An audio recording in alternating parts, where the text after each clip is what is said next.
বিসমিল্লাহির রহমানির রহিম। প্রিয় একাদশ ও দ্বাদশ শ্রেণীর সকল যুক্তিবিদ্যার শিক্ষার্থীবৃন্দ,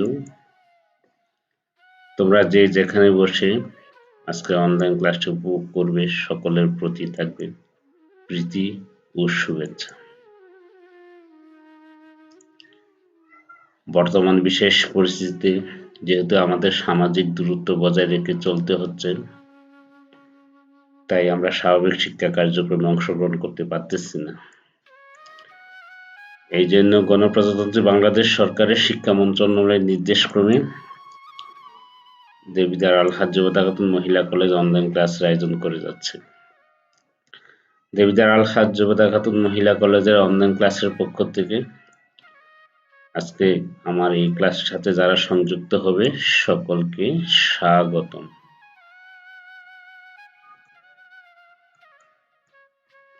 আজকের ক্লাসে আমি আছি মোহাম্মদ মফিজুল ইসলাম, সহকারী অধ্যাপক দর্শন বিভাগ, দেবিদ্বার আল-হাজ যুবদা খাতুন মহিলা কলেজ, দেবিদ্বার, কুমিল্লা। আর আজকে আমি যে পাঠটি উপস্থাপন করব, যুক্তিবিদ্যা প্রথম পত্রের ৩য় অধ্যায়ের পদের শ্রেণীবিভাগ সম্পর্কে। পাঠে যাবার পূর্বে আমরা একটা ডায়াগ্রাম লক্ষ্য করব। ডায়াগ্রামে ব্যাকরণ পদের শ্রেণীবিভাগ দেওয়া হচ্ছে। আমরা জানি ব্যাকরণ পদ যে 5 ভাগে ভাগ করা হয়েছিল: বিশেষ্য, বিশেষণ, সর্বনাম, অব্যয় ও ক্রিয়া। আরেকটা ডায়াগ্রাম আমি একই অবস্থা দিতেছি, শ্রেণীবিভাগ। তাহলে আমরা আজকে আমাদের আলোচ্য বিষয় তোমরা বুঝতেই পারতেছো কি নিয়ে আলোচনা করব। আজকে আলোচ্য বিষয় হচ্ছে পদের শ্রেণীবিভাগ।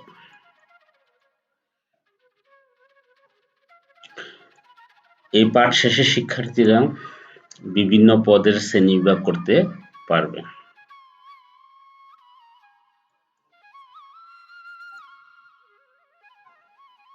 পদের শ্রেণীবিভাগ করার পূর্বে তার পূর্ণ আলোচনা একটু করে নিই। আমরা জানি পদের ইংরেজি প্রতিশব্দ হচ্ছে টার্ম, যেটি ল্যাটিন শব্দ টার্মিনাস থেকে এসেছে। আর টার্মিনাস শব্দের অর্থ হচ্ছে প্রান্ত বা সীমা।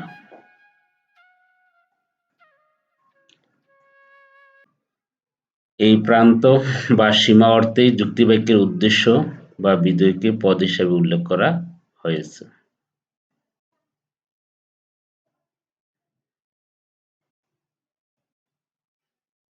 তাহলে আমরা বলতে পারি যে সকল শব্দ বা শব্দ সমষ্টি কোন যুক্তিবাক্যের উদ্দেশ্য বা বিধেয় হিসাবে ব্যবহৃত হয় বা হওয়ার যোগ্যতা রাখে তাকে পদ বলে। আজকে আমাদের মূল আলোচ্য বিষয় হচ্ছে পদের শ্রেণীবিভাগ। বিভিন্ন দৃষ্টিকোণ থেকে আমরা পদকে বিভিন্ন শ্রেণীবিভাগ করার চেষ্টা করব। পদে শব্দের সংখ্যার উপর ভিত্তি করে পদকে দুই ভাগে ভাগ করা যায়: সরল পদ, যৌগিক পদ। এখন আমরা দেখব সরল পদ বলতে কি বুঝি। একটি মাত্র শব্দ দ্বারা গঠিত পদকে সরল পদ বলে। অর্থাৎ যে পদে একটা শব্দ আছে ওই পদটা হবে সরল পদ। আমরা উদাহরণ দিকে একটু লক্ষ্য করব। মধু হয় মিষ্টি, মানুষ নয় ফেরেশতা। এখানে প্রথম যুক্তিবাক্যের উদ্দেশ্যপদ মধু একটাই শব্দ, মিষ্টি একটাই শব্দ। তাহলে মধু আর মিষ্টি হচ্ছে সরল পদ। দ্বিতীয় যুক্তিবাক্যের মানুষ একটি শব্দ দ্বারা একটা পদ, ফেরেশতা একটি শব্দ দ্বারা একটা পদ। তাহলে মানুষ ও ফেরেশতা হচ্ছে সরল পদ। তাহলে তোমরা নিশ্চয়ই বুঝতেছো কোন যুক্তিবাক্যের উদ্দেশ্য বা বিধেয় হিসাবে যদি একটি মাত্র শব্দ ব্যবহার হয়ে পদ হিসাবে স্বীকৃত হয় তাহলে ওই পদটা হবে সরল পদ। এখন আমরা দেখব যৌগিক পদ। একের অধিক শব্দ দ্বারা গঠিত পদকে যৌগিক পদ বলে। আমরা পূর্বে দেখছিলাম একটি মাত্র শব্দ দ্বারা, আর এখন দেখতেছি একের অধিক শব্দ দ্বারা গঠিত পদকে যৌগিক পদ বলে। আমরা উদাহরণে গেলে নিশ্চয়ই বিষয়টা বুঝতে পারবো। একটা উদাহরণ দেওয়া আছে, কাজী নজরুল ইসলাম হয় বাংলাদেশের জাতীয় কবি। আরেকটা উদাহরণ দেওয়া আছে, ঢাকা বিশ্ববিদ্যালয় হয় প্রাচ্যের অক্সফোর্ড। আমরা জানি কোন যুক্তিবাক্যের উদ্দেশ্য বা বিধেয় হিসেবে যে শব্দ বা শব্দ সমষ্টি বসে। এখানে দেখা যাচ্ছে শব্দ সমষ্টি হিসাবে প্রথম যুক্তিবাক্যের উদ্দেশ্য হিসেবে আছে কাজী নজরুল ইসলাম এবং বিধেয় হিসেবে আছে বাংলাদেশের জাতীয় কবি। আর দ্বিতীয় যুক্তিবাক্যের উদ্দেশ্য হিসেবে আছে ঢাকা বিশ্ববিদ্যালয় আর বিধেয় হিসেবে আছে প্রাচ্যের অক্সফোর্ড। তাহলে উদ্দেশ্য হিসাবে কাজী নজরুল ইসলাম কিন্তু একটা শব্দ নয়, এখানে তিনটা শব্দের সমষ্টি একটা পদ হয়েছে। আর বিধেয় হিসেবে তিনটি শব্দের সমষ্টিতে একটি পদ হয়েছে, বাংলাদেশের জাতীয় কবি। আর দ্বিতীয় যুক্তিবাক্যে দুটি শব্দের সমষ্টি মিলে একটি পদ হয়েছে, উদ্দেশ্য পদ ঢাকা বিশ্ববিদ্যালয়, আর বিধেয় পদ হিসেবে প্রাচ্যের অক্সফোর্ড। এখানেও দুটি শব্দ মিলে একটি পদ হয়েছে। তাহলে এখানে একের অধিক শব্দ আছে, তাই কাজী নজরুল ইসলাম, বাংলাদেশের জাতীয় কবি, ঢাকা বিশ্ববিদ্যালয়, প্রাচ্যের অক্সফোর্ড, এই পদগুলো হচ্ছে যৌগিক পদ, কারণ এখানে একাধিক শব্দ রয়েছে। তাহলে নিশ্চয়ই তোমরা বুঝতে পেরেছো। এখন আমরা আরেকটা শ্রেণীবিভাগ করব। বস্তুর নাম ও তার গুণের উপর ভিত্তি করে পদকে আবারও দুই ভাগে ভাগ করা যায়। একটা হচ্ছে বস্তুগত পদ বা বস্তুবাচক পদ, আর হচ্ছে গুণবাচক পদ। বস্তুবাচক পদ বলতে আমরা বুঝি যে পদ দ্বারা কোনো অস্তিত্বশীল ব্যক্তি, বস্তু বা স্থানকে বোঝায় তাকে বস্তুবাচক পদ বলে। আমরা উদাহরণ গেলেই বুঝতে পারবো। বেগম রোকেয়ার বাড়ি হয় রংপুরে। আরেকটা উদাহরণে, বইটি হয় টেবিলের উপর। এখানে বেগম রোকেয়া, বই অথবা টেবিল এবং রংপুর, এই শব্দগুলি কোনো ব্যক্তিকে, কোনো বস্তুকে বা কোনো স্থানকে বোঝাচ্ছে, তাই এই পদগুলো হচ্ছে বস্তুবাচক পদ। অর্থাৎ যে পদ দ্বারা কোনো ব্যক্তি, বস্তু বা স্থানকে বোঝায় ওই পদকে বলা হয় বস্তুবাচক পদ। এখন আমরা দেখব গুণবাচক পদ। যে পদ দ্বারা কোনো বস্তুকে না বুঝিয়ে বস্তুর গুণকে বোঝায় তাকে গুণবাচক পদ বলে। গুণবাচক পদের উদাহরণ হিসেবে আমরা দিতে পারি বিনয়, নম্রতা এবং সততা। এগুলো হচ্ছে মানুষ পদের গুণ, এই জন্য এই পদগুলো হচ্ছে গুণবাচক পদ। অথবা তুষার, শুভ্রতা, এই শুভ্রতা হচ্ছে তুষারের একটা গুণ, অর্থাৎ তুষারকে না বুঝিয়ে তুষার গুণকে বোঝানো হচ্ছে, তাই এটা হচ্ছে গুণবাচক পদ। এখন আমরা আরেকটা দৃষ্টিকোণ থেকে পদকে তিন ভাগে ভাগ করব। কোনো কিছু উপস্থিতি বা অনুপস্থিতির উপর ভিত্তি করে পদকে তিন ভাগে ভাগ করা যায়। সদর্থক পদ বা ইতিবাচক পদ এর আরেক নাম, নয়ার্থক পদ বা নেতিবাচক পদ, আরেকটা হচ্ছে ব্যাহতার্থক পদ। সদর্থক পদ যে পদ দ্বারা কোনো কিছুর উপস্থিতি বোঝায় তাকে সদর্থক পদ বলে। মানুষটি হয় দয়ালু, দৃশ্যটি হয় সুন্দর, লোকটি হয় জ্ঞানী। এখানে দয়ালু পদ দ্বারা দয়ার উপস্থিতি বোঝানো হচ্ছে, জ্ঞানী পদ দ্বারা জ্ঞানের উপস্থিতি বোঝানো হচ্ছে, সুন্দর দ্বারা সৌন্দর্যের উপস্থিতি বোঝানো হচ্ছে। তাহলে এই পদগুলো দ্বারা কোনো কিছু উপস্থিতি বোঝায় বলে এই পদগুলো হচ্ছে সদর্থক পদ। এখন আমরা দেখব নয়ার্থক পদ। যে পদ দ্বারা কোনো কিছুর অনুপস্থিতি বোঝায় তাকে নয়ার্থক পদ বলে। প্রদীপ হয় অমানুষ, ধরুন আমরা যাই, দৃশ্যটি হয় অসুন্দর, শাহেদ হয় দুর্নীতিবাজ। এখানে প্রদীপ, অমানুষ শব্দটা, অমানুষ পদ দ্বারা বোঝানো হচ্ছে এখানে মনুষ্যত্বের অভাব। আমরা জানি প্রদীপের যে মনুষ্যত্ব ছিল না, এখানে নয়ার্থক পদ, এখানে ওই গুণটার অনুপস্থিতি বোঝানো হচ্ছে, মনুষ্যত্বের গুণটা। তারপরে শাহেদ হয় দুর্নীতিবাজ, এখানে নীতি নৈতিকতার অভাব বোঝানো হচ্ছে। আর দৃশ্যটিও অসুন্দর, অসুন্দর দ্বারা এখানে সুন্দরের অনুপস্থিতি বোঝানো হচ্ছে। তাহলে যে পদ দ্বারা কোনো কিছু অনুপস্থিতি বোঝায় ওই পদকে বলা হয় নয়ার্থক বা নেতিবাচক পদ। তোমরা নিশ্চয়ই বুঝতে পারতেছো। আরেকটা পদ আছে বেহর্তাত্মক পদ। যে পদ দ্বারা এমন একটি গুণকে বোঝায় যা সাধারণভাবে থাকার কথা কিন্তু বর্তমানে নেই তবে ভবিষ্যতে আসতে পারে, তাকে বেহর্তাত্মক পদ বলে। লোকটি হয় অন্ধ, ছেলেটি হয় ল্যাংড়া, মানুষটি হয় বোবা। এখানে অন্ধ দ্বারা বোঝানো হচ্ছে সে স্বাভাবিকভাবে দেখার কথা ছিল, এখন দেখতেছে না। ভবিষ্যতে যদি চিকিৎসা করা হয় সে দেখতেও পারে। তাহলে এমন একটি গুণ যে গুণটা সাধারণভাবে থাকার কথা কিন্তু বর্তমানে নেই কিন্তু ভবিষ্যতে আসতে পারে, এটা হচ্ছে বেহর্তাত্মক পদ। তারপরে বোবা, ছেলেটি সাধারণত কথা বলার কথা কিন্তু বর্তমানে সে বলতে পারতেছে না, তাই বোবা শব্দ দ্বারা বর্তমানে একটা গুণকে অনুপস্থিতি বোঝানো হচ্ছে কিন্তু ভবিষ্যতে এই গুণটা আসতে পারে, এই জন্য এই পদটা হচ্ছে বেহর্তাত্মক পদ।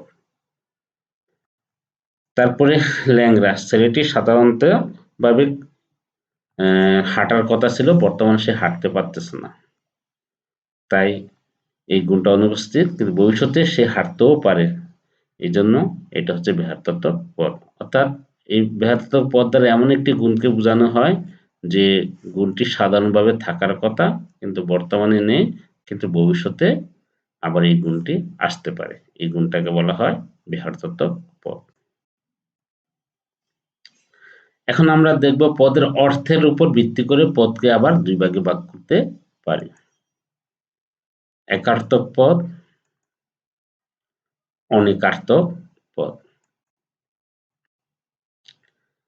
একার্থক পদ বলতে কি বুঝি? যে পদের কেবলমাত্র একটি অর্থ আছে তাকে একার্থক পদ বলে। যেমন মানুষ, মানুষ দ্বারা শুধু আমরা মানুষকেই বুঝি। কলেজ, কলেজ দ্বারা শুধু কলেজকেই বুঝি। চেয়ার টেবিল, চেয়ার টেবিল দ্বারা শুধু চেয়ার টেবিলকে বুঝি। এই পদগুলো শুধুমাত্র একটি অর্থ, তাই এই পদগুলো হচ্ছে একার্থক পদ। এখন আমরা দেখব অনেকার্থক পদ বলতে কি বুঝি। যে পদের একাধিক অর্থ আছে তাকে অনেকার্থক পদ বলে। গজ একটা পদ, তার দণ্ড আরেকটা পদ। এখন আমরা গজের দুইটা অর্থ আমরা দেখব, একটা হচ্ছে হাতি আরেকটা হচ্ছে মাপকাঠি। তাহলে গজের একাধিক অর্থ আছে তাই এটা হচ্ছে অনেকার্থক পদ। দণ্ডেরও ঠিক দুইটা অর্থ আছে, একটা দণ্ড অর্থ হচ্ছে সময় আর একটা দণ্ডের অর্থ হচ্ছে শাস্তি। তাহলে এখানেও অনেকার্থক পদ, অর্থাৎ দ্বন্দ্বটা যেহেতু দুইটা অর্থ তাই এই পদের কে বলি আমরা অনেকার্থক পদ। তাহলে তোমরা নিশ্চয়ই বুঝতেছো যে পদের একটি অর্থ আছে তাকে একার্থক পদ আর যে পদের একাধিক অর্থ আছে তাকে অনেকার্থক পদ বলে। এখন আমরা দেখব দুটি পদে বিপরীত অর্থের উপর ভিত্তি করে আবার পদকে আমরা দুই ভাগে ভাগ করতে পারি। বিপরীত পদ আরেকটা হচ্ছে বিরুদ্ধ পদ। এটা তোমাদের খুবই ইম্পর্টেন্ট এবং এর উপর অনেক তোমাদের সৃজনশীল প্রশ্ন এবং নৈর্ব্যক্তিক প্রশ্ন আসে, এই বিষয়টা বোঝার ভালো করে চেষ্টা করব। বিপরীত পদ। দুটি পরস্পর বিরোধী পদ যদি একটি বিষয়ের সম্পূর্ণ পরিমাণ নিঃশেষ করতে না পারে তাকে বিপরীত পদ বলে। আমরা উদাহরণ হিসেবে দিতে পারি সাদা আর কালো অথবা সকাল বিকাল। তাহলে আমরা সাদা আর কালো দ্বারা রঙের সবটাকে আমরা নিঃশেষ করতে পারি না, কারণ সাদা আর কালো ছাড়াও এখানে অনেক রং রয়ে গেছে, নীল, হলুদ, কালো, বেগুনি, আরো অনেক রং রয়ে গেছে। তাই এটা সম্পূর্ণ অংশ শেষ করতে পারে না বলে এটা হচ্ছে বিপরীত পদ। আর এখানে আমরা দেখছি সকাল আর বিকাল দ্বারা দিনের সবটাকে শেষ করতে পারতেছে না, কারণ সকাল আর বিকাল ছাড়াও ভোর রয়ে গেছে, দুপুর রয়ে গেছে, সন্ধ্যা রয়ে গেছে, রাত রয়ে গেছে। তাই যদিও দুইটা পদ বিপরীত, তবুও ওই দুইটা পদ দ্বারা দিনের সবটাকে শেষ করতে পারে নাই, এই জন্য এটা হচ্ছে বিপরীত পদ। তো তোমরা বিপরীত পদের সংজ্ঞাটা আরেকবার দেখো। দুটি পরস্পর বিরোধী পদ যদি একটি বিষয়ের সম্পূর্ণ পরিমাণ নিঃশেষ করতে না পারে তাকে বিপরীত পদ বলে। তাহলে আমরা দেখলাম এই সাদা কালো দ্বারা রঙের সবটাকে শেষ করতে পারে নাই, আর সকাল বিকাল দ্বারা দিনের সবটাকে শেষ করতে পারে নাই। তাই এই সব পদগুলো হচ্ছে বিপরীত পদ। এখন আমরা দেখব বিরুদ্ধ পদ। দুটি পরস্পর বিরোধী পদ যদি একটা বিষয়ের সম্পূর্ণ পরিমাণ নিঃশেষ করতে পারে তাকে বিরুদ্ধ পদ বলে। সাদা অসাদা, সকাল অসকাল, এখানে দুটি পদ দ্বারা একটা বিষয়ের সম্পূর্ণ অংশকে শেষ করে দিচ্ছে, কারণ সাদা ছাড়া বাকি যেটা থাকবে সবগুলো অসাদার মধ্যে পড়ে যাবে, তাহলে রঙের সবটাই শেষ। এরপরে সকাল ছাড়া বাকি সবটা অসকালের মধ্যে পড়ে যাবে, তাহলে এখানে দিনের সবটাই শেষ। তাহলে দুটি পরস্পর বিরোধী পদ যদি একটা বিষয়ের সম্পূর্ণ অংশকে শেষ করতে পারে এটা হচ্ছে বিরুদ্ধ পদ। আর বিরুদ্ধ পদ চেনার আরেকটা সবচেয়ে সহজ উপায় হচ্ছে অ থাকবে, সকাল অসকাল, সাদা অসাদা, দিন অদিন, সৎ অসৎ, এই অ দ্বারা এটা বিরুদ্ধ হবে। তাহলে তোমরা নিশ্চয়ই বুঝতেছো বিরুদ্ধ পদ বলতে কি বুঝি। এখন আমরা দেখব নির্ভরশীলতার উপর ভিত্তি করে পদকে আবার দুই ভাগে ভাগ করব। একটা হচ্ছে নিরপেক্ষ পদ আর একটা হচ্ছে সাপেক্ষ পদ। এখন আমরা দেখব নিরপেক্ষ পদ বলতে কি বুঝি। যে পদের অর্থ বুঝতে হলে অন্য পদের সাহায্য নেওয়ার প্রয়োজন নাই তাকে নিরপেক্ষ পদ বলে। যেমন মানুষ বলতে অন্য পদের সাহায্য আমাদের দরকার হয় না, কলেজ বুঝতে আমাদের অন্য পদের সাহায্যের দরকার হয় না, চেয়ার টেবিল বুঝতে আমাদের অন্য কোনো পদে সাহায্যের দরকার হয় না। অর্থাৎ ওই পদটা হচ্ছে স্বাধীন, অর্থাৎ যে পদকে বুঝতে হলে অন্য পদের সাহায্য লাগে না ওই পদটা হচ্ছে নিরপেক্ষ পদ। আর এখন দেখবো আমরা সাপেক্ষ পদ বলতে কি বুঝি। যে পদের অর্থ বুঝতে হলে অন্য পদের সাহায্য নেওয়ার প্রয়োজন হয়, আগেটা ছিল সাহায্য নেওয়ার প্রয়োজন ছিল না, এখন হচ্ছে সাহায্য নেওয়ার প্রয়োজন হয়, তাকে সাপেক্ষ পদ বলে। উদাহরণ হিসেবে আমরা যদি বলি বাবা বা মা, তাহলে বাবা মা বা পিতামাতা বুঝতে গেলে সন্তান লাগবে, সন্তান ছাড়া বাবা মা হওয়া যায় না, তাহলে বাবা মা সব পদটি সন্তানের উপর নির্ভরশীল। এরপর আছে স্বামী স্ত্রী। এমনি এমনি কি স্বামী হওয়া যায় স্ত্রী ছাড়া? অবশ্যই না। তাহলে স্বামীর পদটি স্ত্রীর উপর নির্ভরশীল, অথবা স্ত্রীর পদটি স্বামীর উপরে নির্ভরশীল। তারপর আছে শিক্ষক ছাত্রছাত্রী।